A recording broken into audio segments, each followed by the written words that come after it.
siyasa daidai wanga lokaci Muhammad shi kuma ya shigo yau batutuwa da zamu duba rising insecurity tension over the weekend da ya kunno hamile da harbe-harbe da aka yi da sauransu in general rising insecurity yau wani labari sabo kuma da ya fito akan shi tashi-tashi hankula da ake yi a Binyiri wai dalibai 5,000 wato 5,000 har wayo ba su koma school ba sabida mun san sama da 40,000 suka yadu koyina sun gudun hijira kenan suka yi saboda shi fada da ake yi wurin sabida haka an kulle su kurai 44 dalibai 5,000 kenan yanzu haka an bude school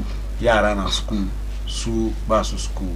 We also know that 13,000 of those Binyiri citizens, Binyiri residents, are in Cote d'Ivoire seeking asylum. Of course, wannan gwamnati ya dauki mataki na gaggawa a gan cewa kamar an dawo da su kasar Ghana because abu ɗaya ne da bamu taba ji ba kamar mutanen Ghana sun je wani gari wai refugees. That's one. And then tariff hikes kuma da kenan tariff hikes mun ji wannan labari na tariff in the PURC. No, we are not doing that today. We are not doing that today actually. We are not doing that today. We will also talk about Galamsey, the fight against Galamsey. Ikirari da mutane da yawa ke yi cewa kamar shugaban kasa ya declare state of emergency. Shekaran jiya shugaban kasa ya wato engaging yan jaridu ya ce wai bi kai wurin batu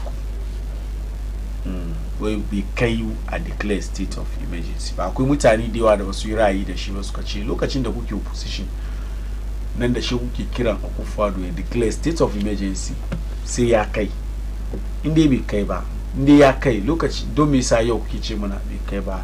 Catholic bishops kuma sun fito sun tofa albarkacin bakin su suka ce they are disappointed in statement da shugaban kasa yayi kaman bai kai a declare state of emergency ba shi sabatutu wannan kenan da zamu duba a kan shirin Tsarin Safiya na yau tare da shi kame da ake yi inji wasu wai culture of silence ne.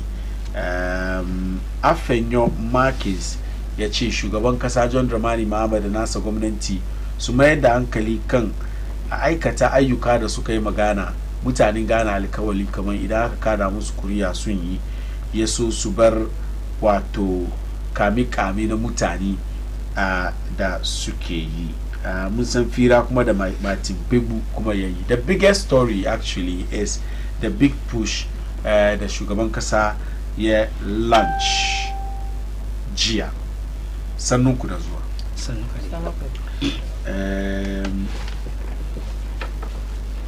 Na suma da kai awal topics da na gwadan kaya ka choose guda ciki musu. To na gode. Barin doki wanga dama an gaida don masu kallo kan Bayana TV da safe ga. Sannan na gaida leadership New Patriotic Party tun daga bisa har kasa. Ina gaida ya sunan shi constituency executive na Arewa su East, electoral area coordinators, polling station executive da party sympathizers duka baki daya. Na gode Malam Fari. Ina jin na fara da batun fight against Galamsey. Ina jin wanga issue wanga last year before elections and raise wanga issue. The minority NDC then, today they are in government and they have the super majority in parliament. Issues da suka raise concerning batun Galamsey duka da suka zo to the extent da suna yawo suna cewa aka vote musu su sun zo su end wannan abin nan within short possible time.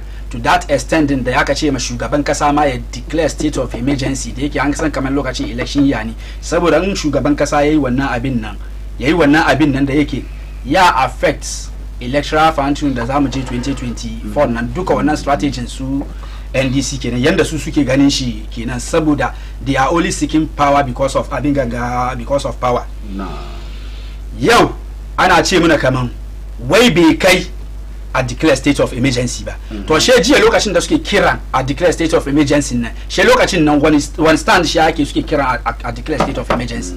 Da yau ya kamata a ce ya kai ma a declare don jiya lokacin da ake kuwa jiya a declare state of emergency nan wani bi last year zuwa almost close to 1 year ke ga muke ga. She yau ka samu opportunity kana da dun abin ganga majority da ke parliament da yau ka je da abin ga bill nan parliament malam fari yau an zamna kai a gama komi me haɓe ke hanawa abinda yau muke ji ne philosophy su kwace wai His Excellency John Dramani Muhammad bai ba da timeline kamar zai end galamsi ba saboda Allah an gama gana ba hypocrisy ba wai bai ba da timeline kamar in yazo ya end galamse ba kuma muna garin ga the NDC suka take over suka ce 120 days that is 4 months kenan so end galamse yau how many months kenan muke ga 9 months 9 NDC suka yi wanga kan 120 days wait within 920 days sun abin ganga end galamse 920 no 120 days okay da ran ce din 900 no 120 days sun end galamse me muke gani. Who said that? Who said? His Excellency John Dramani Muhammad. Is there an evidence? His Excellency John Dramani Muhammad. That Muhammad said the NDC will end Galamsey in 120 days. Where did he make that? Malam Fari kai ka ce ka duba in ba haka muka prove na wrong. John Dramani Muhammad ya fadi. Abala Fari kai guaranteed ma John Dramani Muhammad bai fadi wannan abin nan ba. Ba su ce muna no guaranteed ma in bai fadi wannan abu ba. Ba su ce muna in suka zo I declare state of emergency. Yeah, let's take power and state of emergency and supposed to declare. When you are calling somebody to declare a state of emergency, your powers in nana and aka baka super majority. The komi the kan kuna fadi kaman kunya kuyi garinga make hana yin wannan abin nan cikin garinga. Yanzu galamse previous abin ganga administration da yanzu ga ba yanzu ya US than previous administration number. Then da kuma ganganun da she jiya suke fadin nan suna fadi ne su zo su continue abin da she ake fight ana yi bai aka ce abin ganga it's not about MPP NDC ya kamata ya zama collective responsibility ne the all political party the stakeholders garin ga duka especially muka ce stakeholders shine in ka duba garurukan da ake wannan abin nan akwai sarakuna akwai manya da yake anya azamna suke da kasan suke bayiwa ko su kasan na ai ba na gwamnati bane ai ake yin wannan abin nan azamna da wanga mutane duka a make sure kaman an sto a bar a san kaman abin da ke tafiya cikin garin ga especially kananan kayukan nan ruwa da kuke sha ma abin wahala ne shi yasa yau garin ku kun doki kun ba mutane kuna an san wani dan ku abin da za ku gina kanku yaso mutanen da ke cikin garin su shiga cikin hali na wahala kaga ruwan da mutum ke wanke rigan shi ma she ka ce kaman ya sunan shi yayi ja amma da shi mutum zai wanke rigan shi jiya philosophy su kwaci wai da su yi amfani da yan soji su shiga cikin dajuna kandin dajuna da aka san ana aikata galamsai da kuma bakin ruwa da ake babbata su wai yanzu da su sa sojojin wurin ne su je su yi zama da dindindin ba da su je su komo ba da mun san kaman sojojin suka je suka yi aiki suka kai suka yi operation suka kare shi su bar wurin su komo shi mutane su kuma dawo ji shi wai that's the step da suka doki and that's what they are doing differently from yanda kuku kai 9 months ke gawo cikin 9 months nan jiya nan suka decide za su take wannan steps nan mun ga baban da ya faru garin ga da police ma is it possible to end galamsey in 9 months? It's possible to end galamsey. Aka yi collective abin ganga responsibility and end galamsey. Amma dai mun saurayo NDC MPP kan batun galamsey ga haka zamu je. Ba shi kake yin gaba. No, ina ga ya abin da ya faru jiya ne. A shi sa na ce ma kaman abin da ya kamata a yi collective interest abin ganga. Abin da ya faru jiya. Jiya sun gaya ma mutanen Ghana kaman. Su in suka zo aka ba su opportunity suka zo sun zo su declare state of emergency ya so galamsey a bari da suka kama wai this is not the time da ya kamata a declare state of emergency. To previous nan da suke magana nan, is that the time da ya kamata a declare state of emergency? Shugaban kasa ya nuna amfani da muke samu idan ya zo wurin goal. A declare state of emergency yanzu mun san muhimmancin amfanin goal da tattalin arzikin kasa.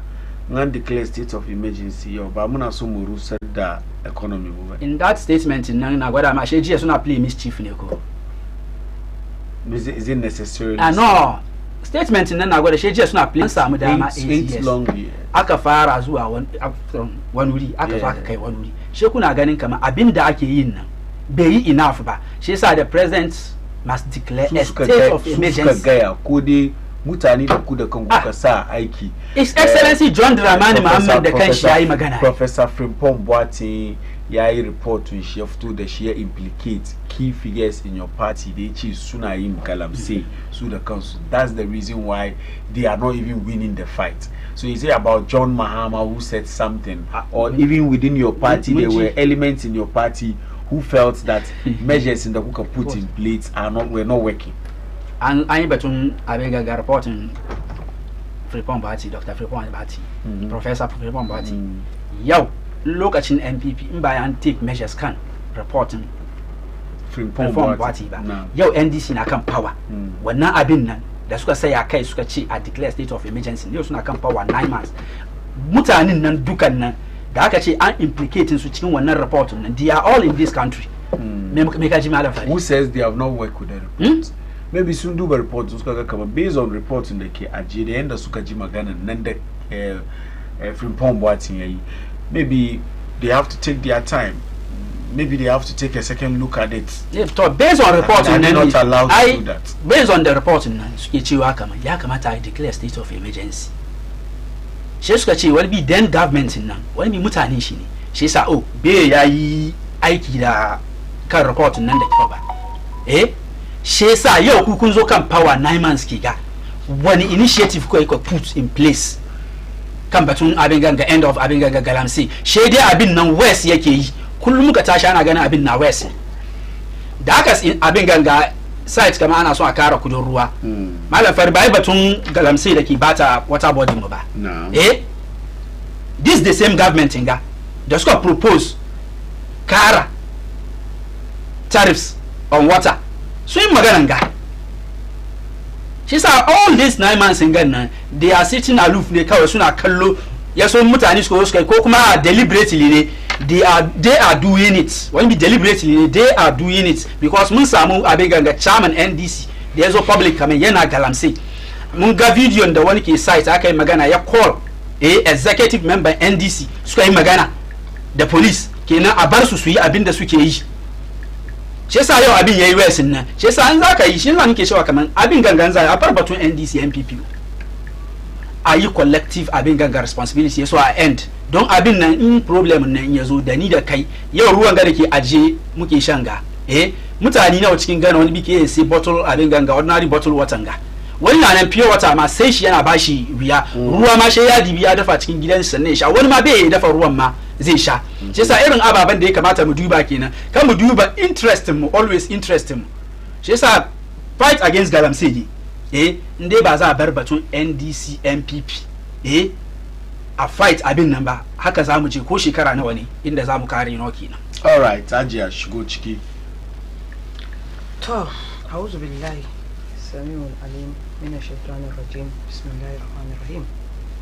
Mun gode ma Allah ne ba mu wanga lokaci mu zo mu zauna mu bayyana ko kuma mu sanar da mutane mu waye hankalin mutane game da yanda kasan ke tafiya da take-taken da His Excellency John Dramani Muhammad ke doka mayan kasa da suka yadda da shi suka komo da shi kamar yazo yayi mulkin kasan ga muna ma Allah godiya sosai sannan kuma ina kowa da babban murya kamar manyan mu masu arzikin kasan ga musulmai da suke kasuwancin shi ne yayi mantuwa shakaran jiyan gano sun je opposition ya manta da abinda suka yi da abinda suka fadi da abinda yan Ghana suka saya kai suka cire su suka kawo His Excellency John Dramani Muhammad maro against galamsey yana zaune nan ga yana ce kaman mun ce kaman lokacin nan Akufo-Addo eje a declare state of emergency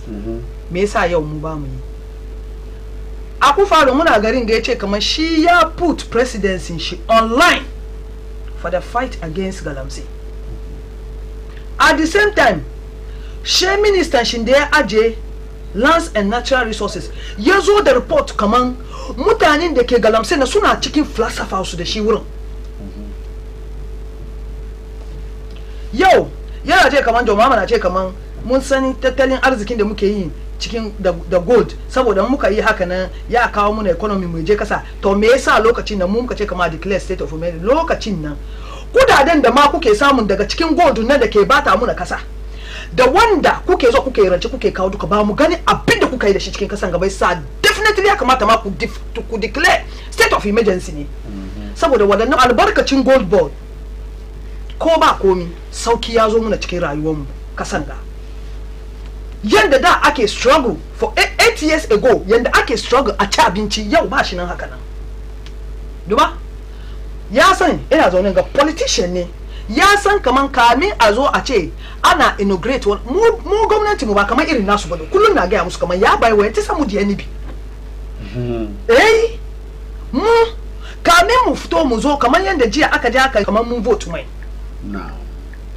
duba shakaran jiya wai Fadis-Kwachi ya ce kaman za a doki mataki an doki sojoji kaman za a doki mataki an doki sojoji da menene aje a yi fighting Galamsey na ba mu yin shi kaman irin nasu oh yes ba mu yin shi kaman irin nasu my brother na ce su yi shurun su duba mu irin nasu my brother na ce su yi shurun su duba mu in yana ce a doki collective decision a fight Galamsey muna garin ga me na boy fadi muna during election me na boy fadi ya zama kan TV ya fadi ya ga ya mini ji inde ya yi repeat abinda na boy fadi na boy egudi ani de ya betu mu ya da kura ya betu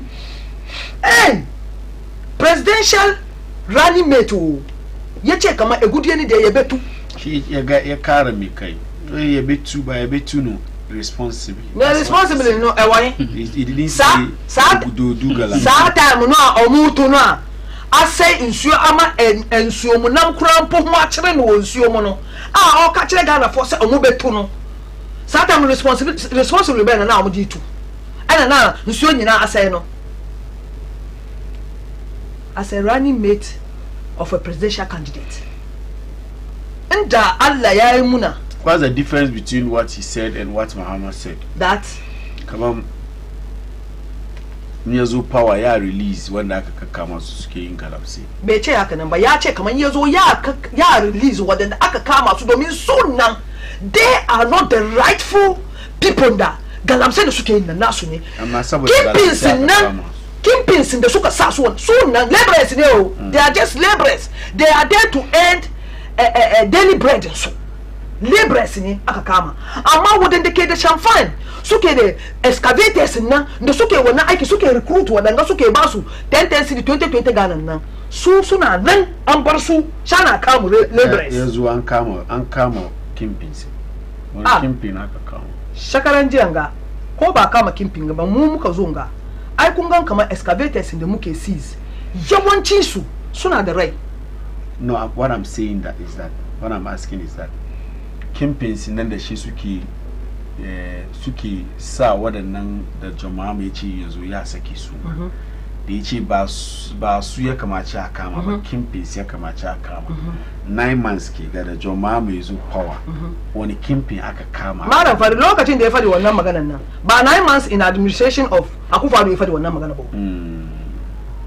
ba cikin 9 months Akufo-Addo ya fadi wannan magana ba shi yasa ya ce muku kamar yanda shi zai yi nashi nan daban ne da yanda suka yi nasu. To yanzu su ake yin Galamsey. An nemo su an kawo su. An kawo su into book. Kuna garin da yi 8 years Akufo-Addo ya yi fa. Bai ya doki mataki ba.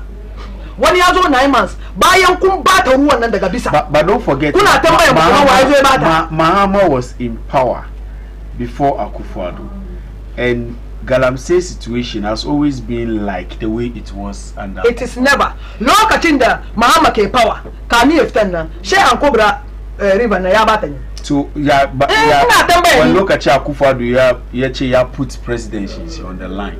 Oh, Abba Kema. No, it's Akufo-Addo yayi follow Ghanaians garinga. Ya ga ya muna. Na muka je break. Na neme wannan video. So the issue is ya so ku buga edited ne ku ga ya mini edited ne ba edited ba kuma ku ga ya mini. Kin san kaman Inusa Hussaini as the lance minister, I think under Mills, look at him, Professor Mills, Kina. The Firan Galamsey attached, look at him, Ruaya Bob Bata. There was a documentary, the BBC Skozuskai, about Yenda Galamsey Nan. Ibo Bata Ruomu, the Gandu Nandaj. I think Anas Armiawa, Anas, when the investigation, Firan attached, and that was the first time when this issue of Galamsey is with the Enda Kibata. So because of the documentary the BBC Sukai. In an interview that the Inusa Hussaini, she achieved the government at that time soon lose the fight against Galamsey. NDC is that? No, Yachi, the government at that time has lost the fight against Galamsey when people were complaining about the turbidity levels of water bodies, the Kikasanga de Bata. See, I'm saying this thing because Ruomu na sun fara bata wani lokaci Akufo-Addo.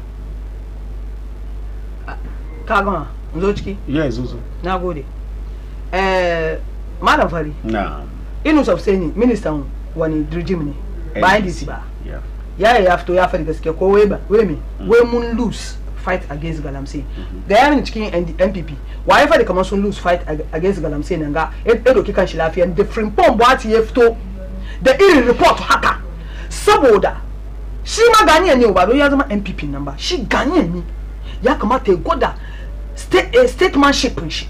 Shi ya faɗi kamar abin nan da ke tafiyan nan it's like muna lose shi saboda mutanen mu da ke ciki yasa ba mu ya muna magana me aka kare da shi ka compare shi da Inusa Hussaini bari ga maka duba in NDC wallahi mun muka gani fari mun faɗi farin party mu ne haka muka gan baka mun yi batun shi mu ba selfish leaders bane wo muna lead saboda yan Ghana so entrust wani abu hannunmu Allah muka fail mun ga musu kaman mun fi amma muna nan ga bayan president Akufo-Addo ya doki wanga presidency shi ya put online kaman inda shi be ya fight Galamsey gaba ya sake presidency shi nan ma wanga report yazo ya suka treat report nan inda aka je aka ce kaman ya sunan shi ya sunan chairman su ga Wuntumi ya sunan shi what do you call his company now Akunta Mining na ba me yazo ya fadi yazo ya clear shi ne yazo ya clear Wuntumi ne bari yau a ce wani ga wani gaggantuwa leader cikin NDC har aka same shi kamar ga company shi na bata forest ka gan ko John Mahama ya yi shurun kanshi Allah John Mahama bai shi duba John Mahama shi yana duban kai cire ido yana dokan mataki kanka ne sanin da ba kowa ma warning kuma na ba manyan mu da regional chairman da wane ne da suke involve into Galamsey kamar su sai da kyau duba John Mahama ya ji ya yi shiru yana duban su yana so ya kama su ne red-handed kuma ya prosecute su ya gwada ma duniya kama wadangan da ke bata kasan mu John Mahama ya je ATS in opposition na bai je ko ina ba garin ga ya zama garin ga ya zama dundun garin ga yake cin rogun garin ga yake cin bodiyan garin ga yake cin ya zama kuma a bata duka ezo ya bata ba abincin ci bai yi na ce ina a show Ghanaians kaman a reshe mu amudia she NDC ni John Dramani Mahama mu no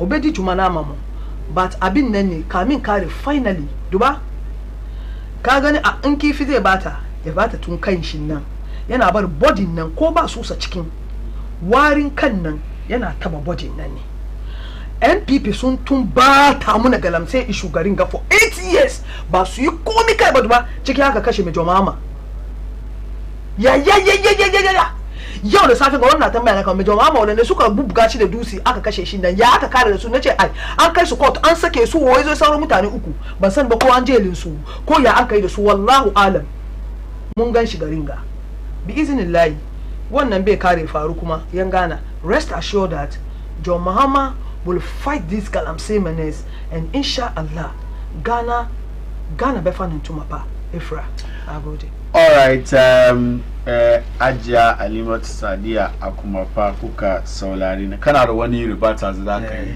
na'am shigo. Inji Ajiya Halima wai His Excellency John Dramani Mohammed 8 years nan duka Ghana ga yake. Akufo na Ghana o. Bai ba inda yaje. His Excellency the former president John Ajekun Kufuor yana Ghana ga last 8 years of Abin Ganga Mills Mahama. Yana Ghana ga 8 years ya sunan shi His Excellency na Danko Akufo-Addo yana Ghana ga kuma har yanzu.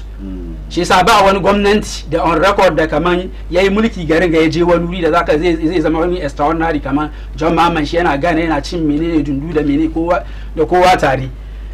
Muna nan gangano NDC no suka ce muna kaman why the only way to end Galamsey in this country are votes so power 9 months ke ga yayi west da ka ba da example batun abin ganga interviewing honorable Yusuf Sin da yayi batun lokacin da yake wai NDC sun fail fight against Galamsey wa yana nan Professor Fripon Boati when me samish they are all statements and the MPP ya sunan shi Professor Fripon Boati yake yazo ya kawo statement in there against government in shi. What is the difference between abin da shi da Yusuf Seni suka yi na me aka yi mishi an kama shi an sa shi sawum ne me aka mishi ba abin da aka yi mishi ba abin da aka yi mishi kaga ba ishun Galamsey ga malam fari abin nan collective interest ne ku bar yanda za mu duka mu fight shi mu bar sha'anin batun MPP NDC kan Galamsey in ba kan ba kullun ba haka za mu wayi gari ya kuma koma ya fi yanda jiya yake yau yanda muka kanga muka saura muna haka nan mun zo mu wayi gari ya kuma fi hakan ga ka gani shi yasa fight against Galamsey dai wani abu ne da yake mu tashi kowa ya saya da abin ganga state abin ganga security agency nan duka ka san His Excellency John Dramani Mahama suna NDC sun ce kaman wai akwai waɗanda responsibilities su ne su take fight against Galamsey ba government ba that means akwai abin ganga state abin ganga security agency da aikin su ne ba aikin gwamnati bane amma jiyan nan ku kun bar an san kaman in aka ba ku dama za ku zo ku rule don state agency nan ku za ku control ka gani. Is it not because kun put presidency on the line? Putting abin ganga ya sunan shi presidency of abin ganga His Excellency abin ganga na Danko Akufo-Addo on the line. The man said it in the context. Ka gani cewa kaman ya put presidency on the line to the extent in wasu mutane NDC na ganin kamar tunda an fail fight against abin ganga ya sunan shi Galamsey lokacin His Excellency ya kamata ya resign. Is that not the meaning? That's So not what's the the meaning. What? That is not the meaning. What does the meaning? Be ce ya ce na ya ce kaman inde ya aka fail fight against Galamsey and the MP But you can put something on the line. ya kamata ya resign. What does it mean to put something on the line? What does it mean? Different definition. Nkache now put one up on the line. What does it mean? Different meaning. There are lots of meanings. Wow. Manan shi ne duka nka gaza ka aje kujerar ka wuce. Amma ba manan shi duka kenan Ba ba manan shi duka kenan ba. Mashallah.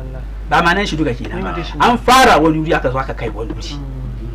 Inda muka zo muka kai nan to the extent da previous lokacin da NDC ke kan opposition suna ga kanin kuma yanzu nan inda His Excellency na Danko Akufo-Addo ya fight Galamsey ya kai nan still abin nan ba ganin karshen shi nan ya kamata ya declare state of emergency abin da zai kawo a end abin kenan.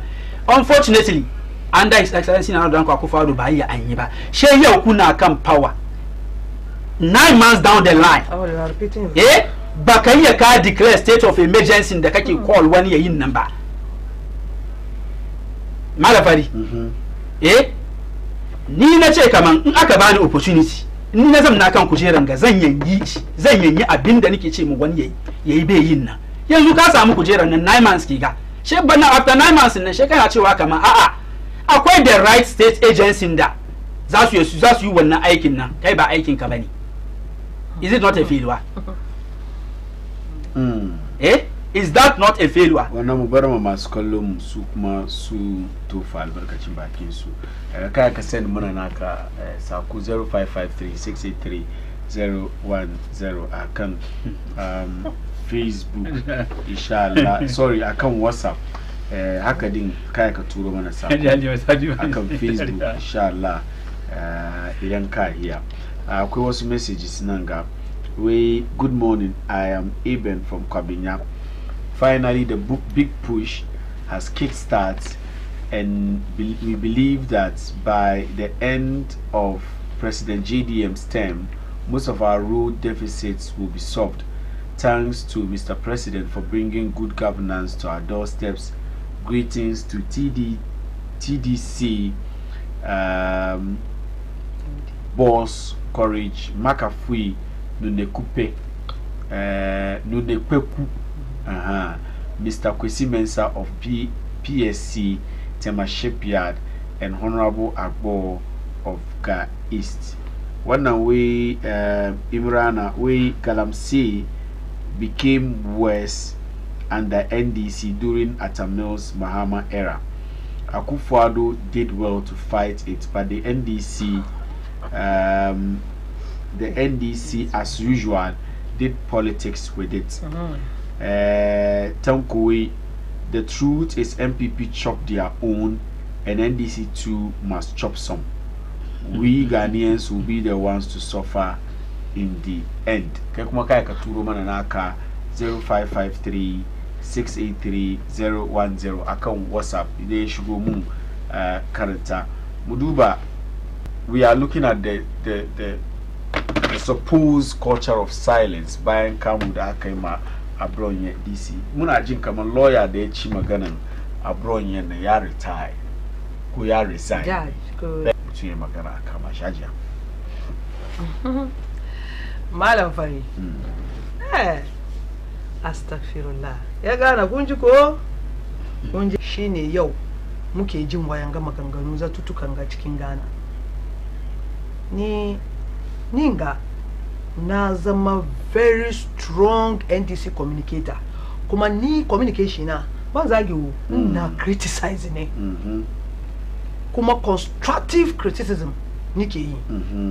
Amma wallahi 8 years of Akufo-Addo family na sun kira ni suka aje ni. Suka ce mini kama aje Halima mu muna son ki. Muna so abin da kike yin ga. Amma don Allah wanga mutum ba mu yadda da su ba, mutanen ga ba mu yadda da su ba, shi yasa ki melo. Amma ba taba kama ni ba. A taba kama ni. An ba ni advice in kuma shiga cikin kogo. Oi, ya dan shiga kogo. King Express, you were very expressive. Na express. I did programs with you. Oh, na express. But limited. Said a whole lot of things. Oh, I said a whole lot of facts. Nobody picked you. Nacheba, I said a whole lot of facts. Okay. I don't insult. You understand? I don't insult and I don't attack the personality of peoples. As is going on today. Me aka yi mabronye. Muna garinga. Ya sunan shi uri inda ake tuhumar matan president kaman ita state lands ne ita ta kwace wadannan kasashe duka. That's a serious allegation. Ba ta ce bai ce kamar shi ya ce ba wai it is alleged wai ana tuhumanta. Kaji wannan magana shi kawai je ji. Don wannan magana as at that time shi ba wanda ya ji shi kawai je. Malam Fari. He is now the source of that particular information. Malam Fari kana zaune ga an ka ce kaman something is alleged. No. Bai wanda kaman kai kada ka ji wo. If it is alleged kaji an ce wani wuri kenan. Wasu suka fadi shi kai maka ji. Su an ce ka zo ka gwada ina ka ji. Wannan ba laifi ba. Na ji na yance kamar na ji wani wuri ai ba dole bane as a journalist ka gwada the source of your information ba ko ba shi nan cikin loose. But if it matters on serious, good shi yasa ne yau anya tilasa ba na gode esa in yau Abronye ya ce kaman IGP ya zama corrupt kana kira shi ko domin shi ya zama abronye from NPP ya gwada abin da yasa ya ce haka nan ya gwada abin da baban nan yayi yasa ya zama corrupt corruption money ko kuma corruption property da ke hannun baban nan wallahi ya kamata ya tanye mu san hey this time around na ba mu shield kowa har a sa shi sarka even against the laws of the land. Wannan magana su ni ba san law ni ba san yadda laws that's exactly what happened. Judge Maya resign. To Judge na resign ya gan kamar shi wannan ba doma mai sa shi ba. Issue for the very first time I've seen even people from the NDC side felt like they are condemning it. Yanda judge ne ya yi ba aiki ne kyau ba. So what is wrong about this? Shey suna take come culture of silence. So doesn't it confirm the fact that we are heading towards culture of silence? What is culture of silence in this? Maybe the IGP is using his power. You're not just when you use power, yeah, intimidate mutani kaso criticizing shi. IGP ba magana da ya fadin nan. Magana da ya fadin nan. Bai kamace a kirawo shi yazo ya gwada kaman me yasa yace kaman IGP na is corrupt ba. Bai kamace ai ba. Amma yesterday it was right to arrest Bobie to go and show that ita man da ba an vote mata bane ko ba an point ban ta bane. Ajia, nobody has issues with Bobie's arrest. Oh. Or Nazwa. Nobody has issues with, sorry, but not Bobie. Nobody has issues with Abronye's arrest. The manner in which I can keep Wishi in police custody, I can sign my handcuff because Amba Mudu Kamunsan live in their Aikata. In the Zagi, ye, I can do cash, I can do the shiwari. Though cooking Ghana, Yanuna, one day Zagi, Yende Kamacha, Aideshi. I just saw Chinchikin Black Maria. I just saw Serka. You which 48 hours. I just had now almost 2 weeks. Yana anu ensenda. That is not acceptable. It's Hawaii.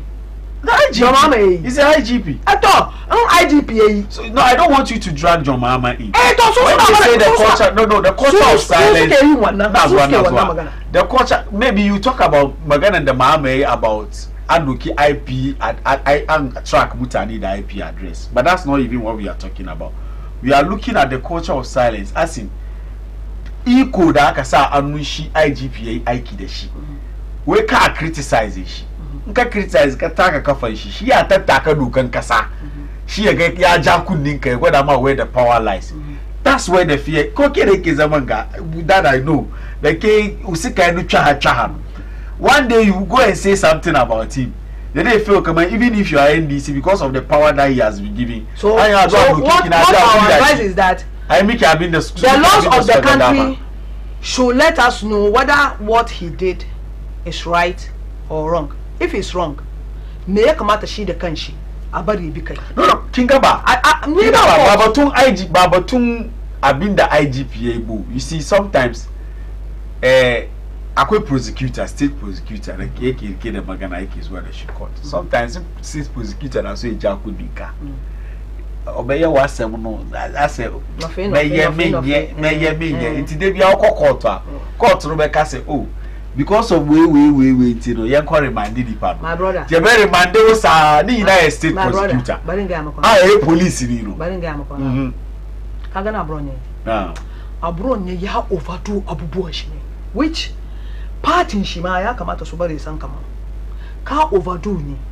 Allah mutane na kan abronye too much. Abron ne ya ci zarafin mutane kan zagi da maganganun da ba su dace ba ne. Duba kana dibiyo ma mutane maganganun allegation da bai da wani evidence da kake kawo ka zo ka proof da shi ka yankalin ba kana ba wata rana ka sa kanka magana, which I don't support a culture of silence. Because kullum magana da jama'a ke fadi ne wai democracy garinga NDC mu ne midwife democracy garinga shi yasa ba mu so mu bata abin da mu muka yi muka ajiye. In that case jama'a na zo ne ga ka zage shi tun inda shugaban su ya fito wuri nan ya a cin duka barayi masa kai ba gaskiya bane malam fari yau jama'a magonje ne kin tuna da jama'a magonje ina zuwa cockroaches. This word, cockroaches in Rwanda, she caused genocide. Rwanda. Yeah, Rwanda. Rwandan genocide. She of course yeah, I can describe a whole group. Is it either 2C or 2C? What, I don't know. 2C and 2C. I can describe a whole I can describe a whole group as cockroaches. She a cow one up. So if one the kiso is on sugar bankasa, they do but how she sugar bankasa. Don't you have to she describe the entire tribe as Achim Sakawa Mafia. Achim Sakawa Mafia. Is that not hate speech? Hate speech. Yeah, I was command. Uba Achi and trace IP address Mutani they was you one number Ganganu look at China. Commander Kashiba. Commander Kashiba. Babatun Kashiba. Mutani they was swinging eating what the number Ganganu look at China. One eating Magana. Wishing someone's dead. Malam Fari. No, that's the point. One like a wish what he dead. Permanent is okay. Let's take about Mulikin now. NG when you are Muliki, she make your Bashaka Saki. President Akakawa Bachemish come is the same thing that Sumo Square. Okay, so the Mama is doing something different. Yes, he's doing something different. Okay. He's cleansing the system so that Mutani Subarma Gangano Banza. He's cleansing what he benefits. Yeah, go about me, I go to but what they accuse Baumia of them doing so. So if you cut your cake, you eat it yourself. I think that you're gonna cooking now. Kaka zama ka check man, some of them na support Baumia. Esa ya kamata ndeze zama social media. Nzagi ko, mfani makowa ko mi. Consequences in eso kai Canada ka face. So be careful the way you talk. Right. To support a party or a candidate doesn't mean you lost your mind. You have to be mindful. You have to be mindful. All right. And we're not trying to continue to guide our youth because youth now soon a man young go be and about to soon I'm gonna anyhow be the cow. G and I can check come yakamata I put stop to that when yakamata fara. She I put stop go be the mood come don't mess about fara can Kevin Taylor but they should go. Amba da arrest warrant akama shi don shi ma yaje yayi irin maganganu haka. Why ba da arrest warrant? An ba da arrest warrant. Court ya ba da arrest warrant akama. Yaushe da yazo shakaran jiyan ganna. Aka ba da arrest warrant. Akama shi ba ka. A to wannan shata da wannan da aka ba da arrest warrant akama shi tun zamani Akufo-Addo. To tun zamani Akufo-Addo ya zo garin Gasofo. Bai shigo ba. Shi wai ya shigo garin Gasofo. Ba mu gan shi ba. An kuma gan shi ba. No. Me shi na fadi kamar shi ya zo garin Gasofo. Mike, yeah, distract program but tai magana yau. Mutum wai shi damu NPP ya zo garin Gasofo. Na. Ba kama shi ba. Kana zaman nan kana argue. Ba mu gan shi ba. An ba ku gan shi ba bai bar kaman bai zo ba. Okay, so mu ma mun ga abinda muka sani ne Kevin Taylor ya shigo garin ga shekaran jiyan ga. Shekaran jiyan ga da ya shigo muka ga an ba shi security protection. What we heard was that national security suka protecting shi. Ya je court. Aka je aka fida da ya ce shi ya cika namiji. Ya zo ya kama shi. So if Kevin Taylor ya yi abin da fadi ofishin ga ba Kevin Taylor ba wanda bai zagi ba. Ya zagi har ya zagi chief imam. Ya zagi har ya zagi Qur'ani. Ya ci mutuncin Qur'ani. Amini shi garin ga. Kowa ya amini shi. Shi shigo shi aka bashi protection har ya wuce yanzu aka ya kuma koma. Ya je yana zamne yana yin fadi ofishi yana zagin mutane. Malam Fari ina zuwa but that's the truth because we are professional. No, but that's the truth. And this annual man will say we are. That's the truth. Aja, that's the truth. But to Kevin Taylor da muke yin that's the truth. Har wa yau Kevin Taylor yana zamne inda yake zamnin nan. Yanda yake zamna yi fadi ofishi duka har yanzu yana zamne wurin yana yin the same thing. Shi da ya shigo ba mai komi ba ya wuce. Then she wani yaje yayi similar comment. She aka enye fine ye pese sesa nyoma. Ba asese kan no enye nifanu etwa one side pe. Don Allah Malam Fari. Can you tell me kai ka repeat maganganun da abron ya fadi yasa aka ja ka kama shi. She mu compare da wadanda. Ba mu ce maganan da abron ya. Mu ce magana ba. Kace kaman Kevin Taylor yayi wani. Na yayi similar thing. See. Shaka kama shi. Nayi magana na and I'm very clear in my mind what I'm saying. Na yi magana na gaya miki nobody has issues with Kamo Abron. I said it here. The issues da ake mutane ke da shi ne anya da aka bi da abin ba ni kawai na gaya ba. In fact Suwini da ya zama dan NDC lawyer he's one of the people that was Martin Pebu. Ya fito he even send the attack to the government. Kaman police nan, IGP nan, ba yana yi ma kanshi aiki bane, yana yi ma gwamnati aiki ne. Shi sa yana yin wani abu da zai kawo ma gwamnati mugun suna, ya kamaci manya tashi a saya a jashi to order. Alhamdulillah. Ya ga wannan ba. Alhamdulillah muna da gwamnati. Ina zuwa. Yayi wannan ba. So ba opinion ni kawai bane, opinion al'umma. Maganan da nake ga wani ba. I was rather expecting you to tell me buga min wani video Kevin Taylor da yayi wani magana da maganan da yayi nan bai kai na bron yan nan ba. That's what I was expecting to hear. Now bron yan da mu duka mu amince kan last week you were here. You wanted to defend him. I didn't allow you. I did not carry magana na yi kaman bai da anya yaje zam na yi maganganun da yayi nan. But the point is that if you say now bron ya bi da kyau an kama shi, don me yasa kaman Kevin Taylor ya wuce wurin ke kawo maganganun nan. Garin da ya zama ya zage mutane ba kama shi bane. Amma garin ga aka dibi ya sunan shi kai shi aka zo aka warware aka bayan ya wuce. Why dibi why dibi ya mishi bonga a restaurant nan. Court. Lokacin wa? Lokacin Akufo-Addo amma bai shigo Ghana ba. To an bai shigo Ghana ba shi Akufo-Addo ya wuce lokacin shi ya wuce mana. The law doesn't work like that. The law doesn't work like me. The government in Gazo bai pardon mutane da yawa da suke prison ba. An pardon shi ne. To in dai an pardon shi ne fa. Go and see. So why do you pardon him and then arrest another person? Why? The fact that an pardon bara wayansu da ke cikin prison sa ba kama sabon mutane da. Can we conclude now and say that the arrest? No. That's what I'm saying. I'm asking. Can we? No. Come on, Kuri. Can we? Can we conclude now and say that kame da ake yana depend kalan da kake da shi ne. Wani kala? Kasa red. Wani kala? Lokacin da aka kama a Pierre Stadium. Lokacin da aka kama a Pierre Stadium, aka daure shi aka bane fadi maganganun da kare fadin nan. Lokacin da saboda kalan jikin shi ne. Lokacin da wani ba sa shi sarka ya fi adadin lokaci da aka ce a sa mutun sarka ba. That's the point too. Na ce kaman ba. That is why you can make all the references that we like. But if the references, that is why I'm telling you that. Now.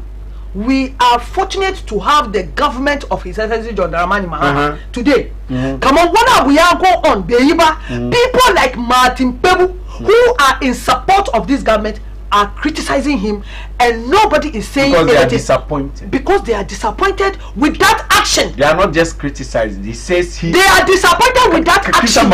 Where he cannot be part of this lawlessness. Yes. That's what he says. Yes. A lawless NDC if you really understand that's what so it means your government is doing something wrong. But so I expect to hear the same thing from you, that you cannot be part of something like that. But you seem to be defending. I'm not defending. Yeah. What I'm telling you is that and the IGP da yayi abin da bai dace ba. Gaskiya ne tunda John Mahama ke kai gwamnati shi ne. Ke kai aka yi wanga abu. Isa dole an criticizing shi. Ba maybe shi da kanshi ba abin da yake son a yi kenan ba. Bai son shi haka nan. Therefore mu bar mu gani yanda law nan zai deal da matanga going forward. Which koni da kaina I was not happy with yanda abin da ya go on. Because yau kai ne gobe ba kai ba. Kamar yadda ka fadi farko nan na yanjin zauna wani wuri gobe ni man fadi wani abu. In aka yi min haka ban jin dadi. But abin da nake son conclude ni na shi yasa nace kaman abun ne ba ya taka kafa mutane da yawa kwarai ne isa wannan haushin nan na cikin zukatan mutane. That is why aka yi mishi abin nan ya fi gona da iri kenan in ba kana ba da ba daidai bane. All right, the fact is that it was not right. Well, good morning, Madam Fari. So MPP communicators have no shame talking about Galamsey. The most embarrassing statement made by Akufo-Addo in the era of MPP government is still in mind. For 8 good years, MPP couldn't solve the Galamsey menace, and today have the guts to be blaming a government that has only come in 8 months, not 8 years. Please tell Awal to cool down, because Ghana today is in the hands of a serious president. If unfortunately you couldn't solve Galamsey in 8 years, why do you blame a government that has barely come in 9 months? Kudos to Ajia Alima, Chairman Olabudi Williams. One way Tell Ajia Akufo-Addo never did anything to any of the NDC communicators for what they did to him. Assalamu alaikum, honorable host and panelists. I want to disagree with my mom, Hajia Alima. My reason being that His Excellency Akufo-Addo's administration is far, far better than His Excellency John Mahama's in terms of all the good attributes of governance by Hamisu Ibrahim Sabuzongo in Kumasi, Mungodi en Kumasi, Shigochiki Yankuri. Alan Farnagodi. Na jenka haji ya ta end, bari fara inda ta end. Wai abronye. Ya step kan kafan mutane da yawa ya zargi mutane. Ka tambaye ta question about Kevin Taylor. Yau garin ga sometimes na akwai issue na zuwa bai kamata ma ana equalize ba, amma maganganu muke sa yau abinda Kevin Taylor yayi ma mutane garin ga inde za a yi batun wanda ya step to mutane cikin garin ga yayi to the extent da our national chief imam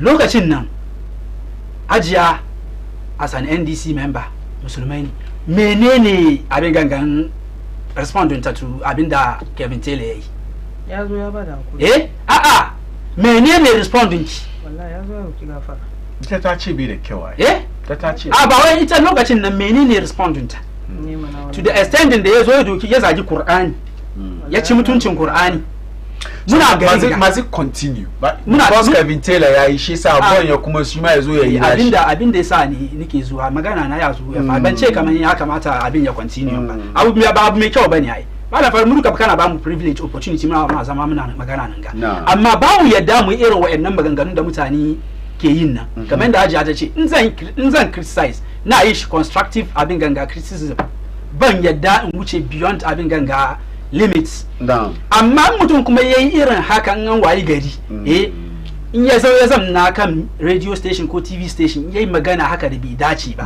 an san defamation ne ko wannan statement da yayi defamation nan ana doko mu shi daga police station a kawo shi court da Maria abin ganga Black Maria abin ganga vehicle but defamation more than abin ganga 100 police ba defamation kawai yayi ba ya kuma ce ya san da zaman IGP ya zamana da yan NDC suka yi meeting su yi meeting su tare meeting da NDC suka yi ahead of Akutiya by election shi IGP na ciki wannan statement nan ya kai a ce kamar an kama mutum za zo da shi is it not causing fear and panic shi yasa wannan statement ga ya kai a ce an kama mutum za zo da shi a sa shi cikin Black Maria a zo a zuba polisai more than kaman a sunan shi more than 100 daga Supreme Court in a constituency in a constituency da aka san kaman constituency ga ko da yaushe inda yi by election yana zuwa ne da tashin hankali sai aka zo ana neman anya da zabi a yi by election ba tare da wani tashin hankali ba sai aka ce yan sanda suka kira NDC da NPP a zo a zamna a tattauna ya so a ga yadda za a yi a tabbatar da wato kwanciyar hankali wurin sai NPP suka ce ba za su ta yi ba reason da suka baye suka ce wai NDC su NPP su manyan su suka zo amma NDC sun turo yara she gaba dai kuma she muji dan NPP na cewa kaman abin da ya sama ba su jin ba shine NPP na da information kaman IGP ma ya riga ya je ya zamana da NDC sun yi plan yanda za a yi a cause confusion lokacin ba yi zabin ba is that not causing fear and panic wanda dokar kasa bai ba da dama kai haka ba exactly haka nan ne dokan kasa bai ba da dama ya haka amma at the end of the day nan an confirm muna irin maganan ga da aka yi wurin na ai ba kan idon ka ya sunan shi sofo azoka ya assault police officer ba me yasa ba arrestin shi ba ko she is above the law an ce mana ma an kama shi an sake shi amma da aka kama abron ya duka kowa ya gani in police suka kama mutum garin ga ana publish kan Facebook pages da aka kama sofo azoka mun gani dole ne su publish. Na ce in suka kama mutum duka suna publish. Dole ne. Dole ne su. She wurin daga wurin ma mun ce don ba mu gani ba shi yasa mun ce ba arrest shi. Bro yan ba ku no kuka je wurin kuka je ku yayyanka ku kawo ku. Ba mu muka je wurin ba. Media na wurin ai mu muka je wurin. Journalist da ke wurin banga video a bron ye da aka yanka da maybe na a zo kan media suka decide ba su zuwa. So wannan su police na wani bi police bai invite media ba ko media suka decide ba su zuwa. Ai media bai tashi ya zo shi an invite shi. Malam fari media kuna tashi ku je abin ganga program without invitation ne. Ana invite ne. Shi yasa wanda yake wani bin ana so a yi shi karkashin kasa ne shi yasa ba invite kowa. Ni kullum maganar da abron yayi aka kama shi ni problem na duka ne ni na condemn wannan statement shi amma ni problem na ne duka shine abron yanda aka zo da shi da wannan Black Maria nan aka je aka adjourned ya zo Friday na zamna na gaya ma nan ga kaman Friday ma ya je an koma armandin shi ba make statement nan gaba ya happy ko bai happy ba abinda ake nema a yi kenan a dai kaman mun kama buron ya lokacin buron ya yi wasu maganganu da yake ya dame mu bar mu bi wani hanya wai so mu walakatar da buron ya abinda suka yi kawai kenan in ba kan ba me yasa za zo a wayi gari judging da zamna kan kesin nan me yasa ya zai resign until wani bi ka san ya resign ga later wani bi reasons da ya resign ya fito don ba mu zamna nan ga mu ce kaman ga abin da yasa reasons da ya resign amma yana gwada ma kaman abin da yasa judging da ya don kan kesin ga kenan ya resign kenan shi da kanshi kesin da kanshi bai yi makan shi fairness kan case bai yi fair kan case nan ba shi sa yana ga kaman abin da ya faru ga ya mata ya resign state attorney da kake maganan nan state attorney nan state prosecutor state prosecutor yana aiki anda ya sunan shi attorney general ne ko ba haka nan bane shi sa wurin nan ni ma na yanzu nan ce state abin ganga prosecutor nan wani bi akwai influence from kasa kace kai ka zamna ni na yanzu na in ce allegedly in ce ba haka ba to ba haka ba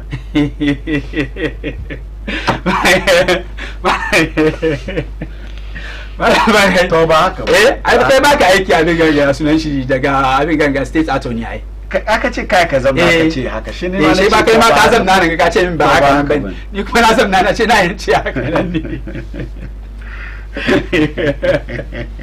shi yasa ma da fari kaga baka in front ga shine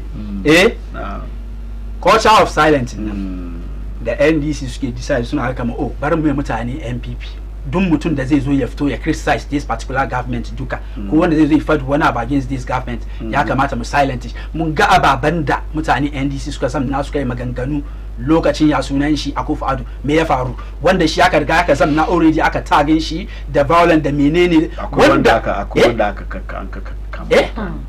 wayanda aka kakkama mutane nawa aka kama wani reason behind irin kamun sunan da irin walakancin gangani nan an taba send min message aka send ya fi kan wani ya zuri na ku gaya mai yana bi wani sympathizer na party ne da an taba bi na wa fira national security wani wani sympathizer party na ke fail details ke fail kaman yake shi maybe off air na gaya ma amma on air ban gaya advance su shiga details hajiya wayin shurun ka fadi ka hajiya wayin shurun ka fadi amma da kai so ka fadi aka jara haka ya ji da shurun ka fadi nan nan aka je da shi ku gaya mai yaro ne da ke zame kan TV kan shi katu yana kai nan ga ya sha zagi yo kan namiji ko kai katu haji ya shi ka magana nan kenan wani bi wani sympathizer MP ne ke ga wannan nan wani direct message ne direct message ni na ga ma me so ne bai magana ku direct message menene ba ma Johnny Hughes garin gaba ka gani kuma an zo ba da garin gaba da kake bayyana faruwa garin gaba ku bashi malam farin na NDC bashi nan yasa yau na ne NDC na kuma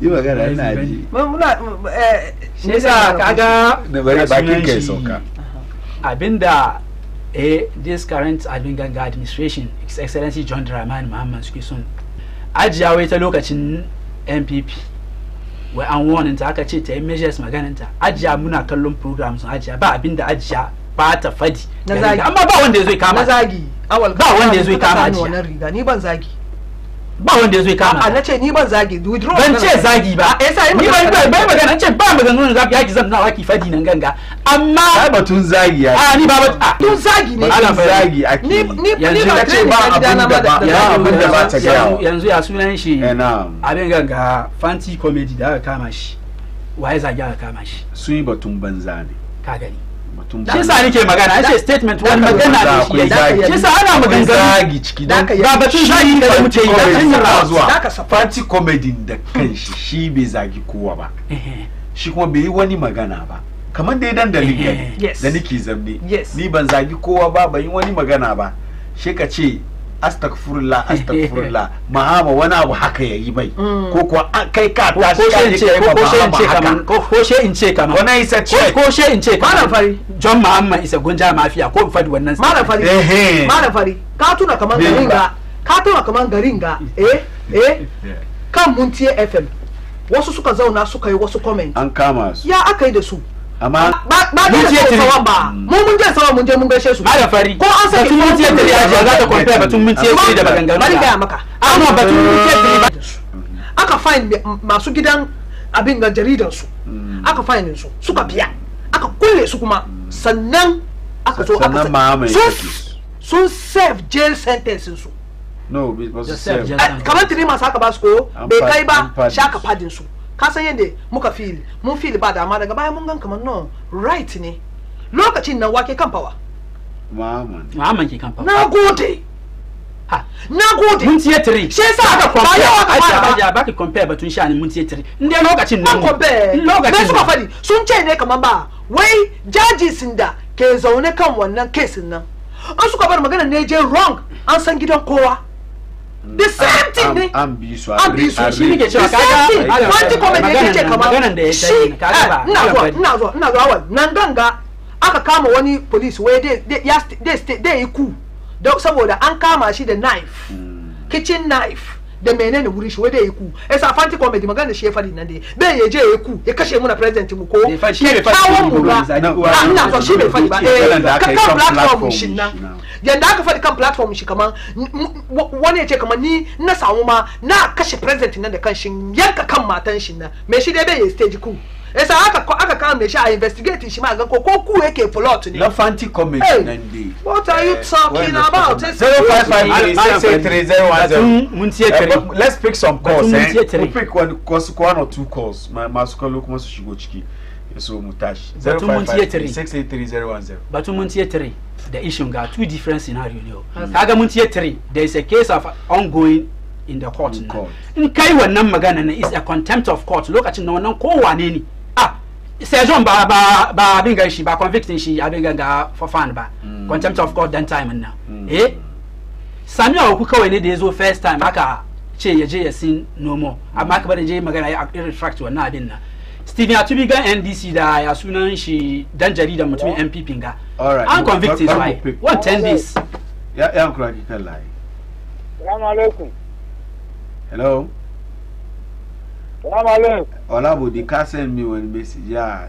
teases me Assalamu alaikum I was sending message I send message say me ka da me kai ina kiran daga kasuwa Madam Fari, as a seasoned politician and who has over 30 years of experience, I'm surprised when MPP are talking about the arrest of Abronye. Madam Fari, I vividly remember how common protesters were arrested in this country and detained for almost 2 weeks. They were arrested because they blocked the route, they blocked the street. But Kavomao was arrested. He doesn't have any right to go and it means in this country. Kennedy Japan was arrested.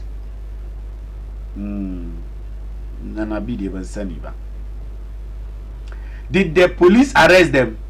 Malam Fari, we had a member of parliament who showed a picture of a seasoned journalist in this country only for the journalist to be killed.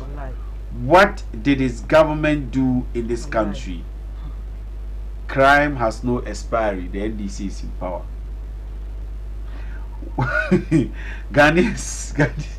Ghanaians are sick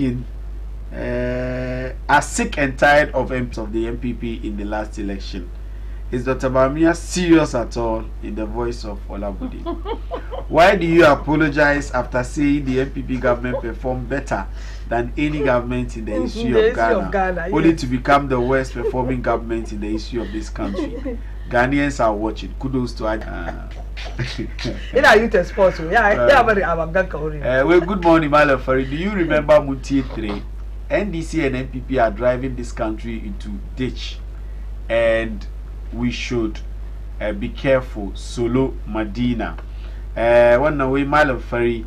Allah bless you for the solid moderation of this program. You are indeed the best. Thank you. Thank you. Now go the correct. Unfortunately, I don't know. At the course 0553-683-010, 0553-683-010. Kai kuma kai ka kira ka shigo ciki kai kuma ka tofa albarkacin bakin ka. Now even before that, she bakin waki kan magana. Okay, mun samu call kan la. Yan kura ki kan line. Hello. Hello. Yo, muna your line in the connection about problem. But keep trying. 0553-683-010. Kashigo chiki kai maka to file barkacin bakin ka. Waki kan line. Hello. Hello. Yan kuri waki kan line. Wow. Kushigo chiki.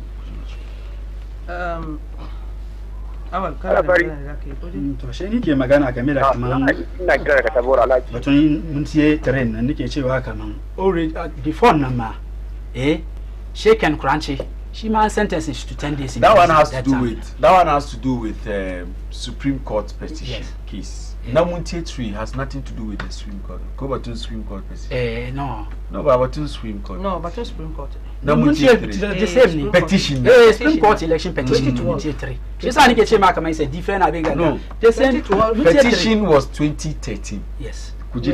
Petition was 2013. Yes, 2013. So Muntie 3 by 2013. It has to do with a different matter. Sure. Yeah, it has to do with a different matter altogether.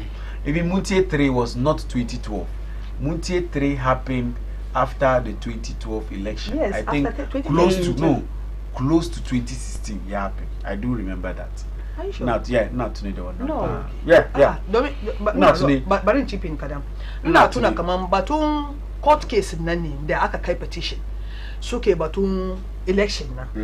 Waye wane ne bai wi. But I'm sure it's so lai judges nan su zauna su duba magana nan da kyau. In suka rule abin nan ya je wani hanya daban inda bai kamata ba Ghana ya tashi ya saya da kafar shi. Yeah, Muntie 3 was in 2016. 2016.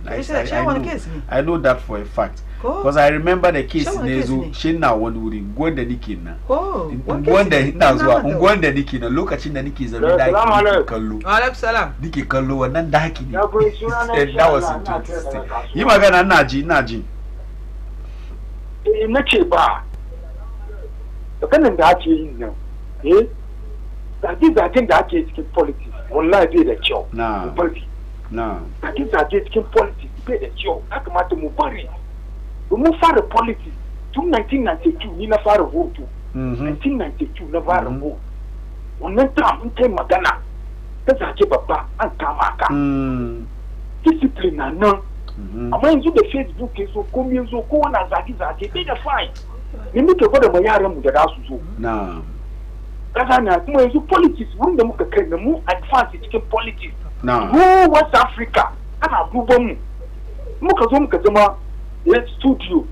Muna Magana. That matter, Magana Yendamwe, Ghana Chikaba, Chikaba, Agizakiba. Come on, Anya Kason that in the Zoo of Winiva. Yakamata Wish modern system road. Sir Anya Jirgina Takani. Nda can go to Cape Coast, start to Kirki. Nda can go to Wanga, Nda come on, location come on, Fete, Kaka do Kirki. Nda can Winiva, Kaka do Kirki. Luna Aiki. But it's Mayakamata Bobe, the Kaubas is the Diwa. The back is Mamma Guki Basis, Muki 3. That rock man, Aiki, and Daka Aiki, and the Mantana Kaswa, Aiki can anima. Baka Jinsuru, Baka Samu Baka Samu Bas, Baka Samu Bas, Baka Samu Trotro. amma muka zo muka zama maganin zage-zage wanda ya zage wani wanda ya zage wani an kamu wani hala tashi program nan ba mu samu wani solution. Alright. Yasa yanda to mama ce kamar bloggers nan a fara kamun su wannan magana na kafa majo mama kafa kowane blogger kama shi ko wanda ke studio ko wani journalist da zai maganan banza kama shi bala fari da gama journalist ne kamar maganin da za su yi su bani maganan su yayi aske ba wani journalist cikin Ghana da zai magana ya zake babba a bari shi wallahi ba kowa muna bayan koyon bayan to mama ko wani journalist ko wani media ma ko wani politics. Mun gode. So the Mutie 3 I sentenced on the 27th of July. Okay. 27th, I think it was a Wednesday. I can sentence. So I do remember. Yeah. Me, I'm very good at that. Wa alaikum salam, sunan ka da inda kake kira. Malam Fari wanga dan wanka abokinka Mr. Nukurasa ina ko daga kasuwa da kuma yan fita buga bindigan nan container da albar shiga bakin gate nake. Lafiya kan social media an kama shi daga Kumasi aka hankofu hannun shi da kafan shi aka tura shi bayan mota. You can imagine an hankofu hannun kawo aka kama da hannu kafa duban zafin motar da duka wannan da ya tantance su yi mishi wannan haka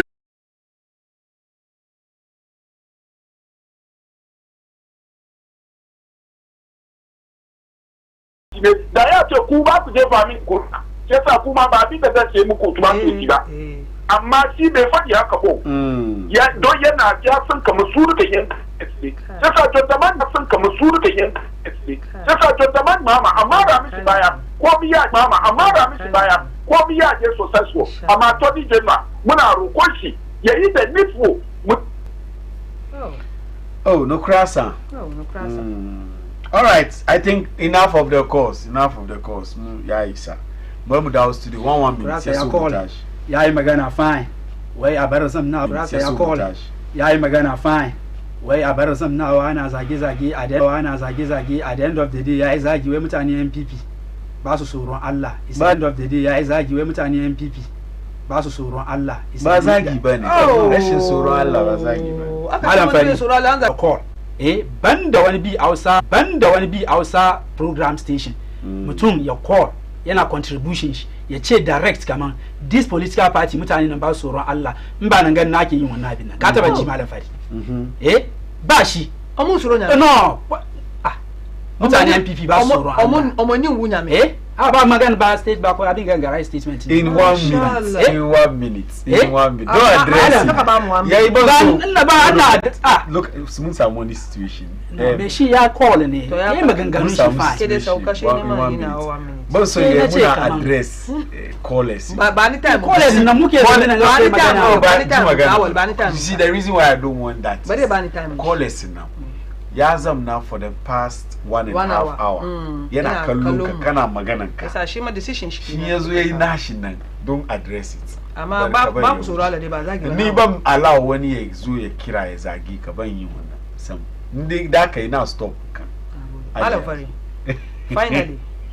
da farko ka gani farfari nan ga na zo kan Bayyana TV na ga saboda na zauna nan several times na wage demonstration ko campaign about Honorable Alhaji Rauf Tanko leadership of Hajj Board.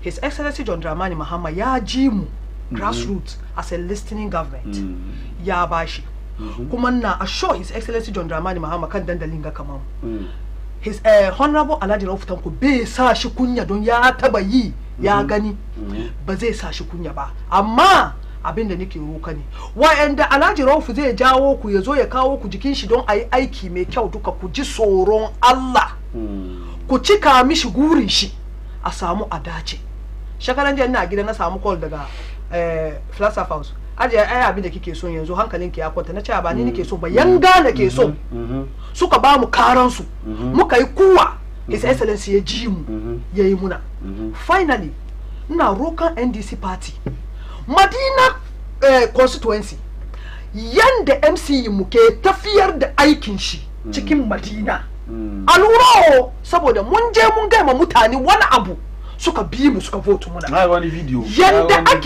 yin I want a video. Is it Zongo Junction? Zongo Junction. So what exactly happened? Ka duba Zongo Junction for the past years ga duka. Ana zama yau ko gari ka je ka iske shops. Mutane na zaune gaban shops nan suna kasuwanci ko ba gaskiya bane. A wuce masu sayar da abu waje a shiga cikin shop a je a sai abu.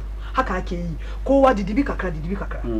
Akwai wani yaron da mu da shi ne ya fito north ne zo nan yana zuwa school university yake. Yazo yana mobile money daga Zongo Junction for the past 6 to 7 years. Mazaunin shi da yake zaune. Unfortunately, matan MCE na kaman nan da inda kujerun ga suke. Wurin na shagon da yake. For the past 7 years nan ba ta gani ya block ta ba. Kaga magana na kenan wani ya ce kamar is show of power. Don yaushe kika fara kwamfi bai block ba. That is my problem. Kaman ba yanda ta yin na an ce kaman show of power ta yin na. One home match ne ai. In ka dai kai magana sha ce wai kana hate MC na ne. Kuma yau in yayi aiki yayi kyau ya kamata family shi duka ku zama bola. Sai yan Madina su gan kaman ba ko da MC na bai da hali amma matan shi dai wallahi tana zo gojan shi wurin ta zama kaman bola ne. Ko wana taka kanta in kana da problem aka kai wurin ta game da mijinta ita ke gyarawa.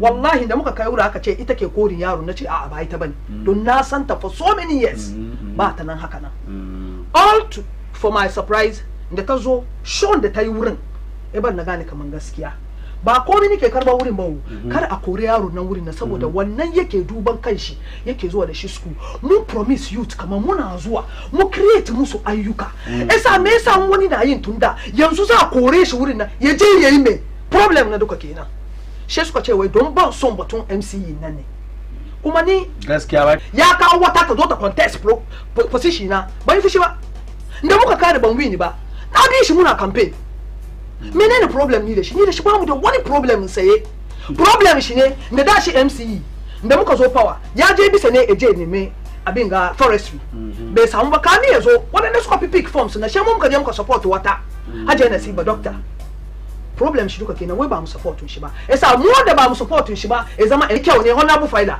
muna rokan Allah kai ma ka succeed in wani bai support ka ba shi ke gwada kaman yana kin ka bane shi yasa akwai wani opportunity in wani kuma na da shi kaka doki kai opportunity da ka samu kana son ka zo ka fidda mai shi mai shin nan na cikin wa'anda aka contribute aka samu wannan abin nan kuma ba wanda ke zuwa neman abu kowa ya support shi haka ne definitely wasu sun bi nan wasu sun bi nan amma at the end of the day na kari an zo kan field abu ga match guda ina if I do remember lokacin ita tsohuwan MC dede lokacin da aka biya problem ni soro na duka kenan lost miserable soro na duka kenan so ya kamata a zamna duba because NDC now for Medina is like a safe seat but it looked like that for MPP actually after the 2016 election because there was a 9,000 almost 10,000 gap yes between the for the first time I win so it means Medina sunya suchi mun yi skirt and blouse yes sunya suchi ba mu vote yes sunya suchi this time mun vote one next time mun vote soro na duka kenan based on ababa da yake tafiya so the party should sit down yaso aga hadin kai saboda wallahi ni ban kin faida ban yanki shi inganta